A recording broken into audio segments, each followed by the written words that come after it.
How to change your BeReal password. Hi everyone, welcome back to another episode.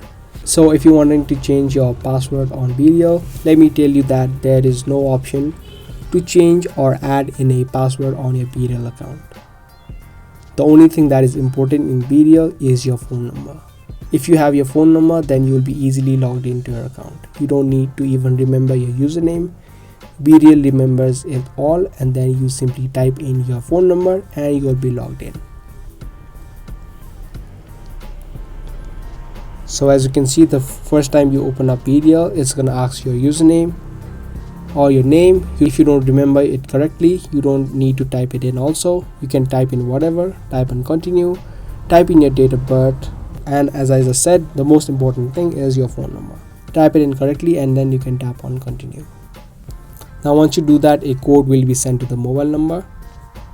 Once you type in the code, you will be successfully logged into your account. You also don't have an option to change the phone number within the application. So I hope I could help you out. If this video was helpful, then make sure to subscribe and also give this video a thumbs up. That's going to be all for today, and I'll be back with more.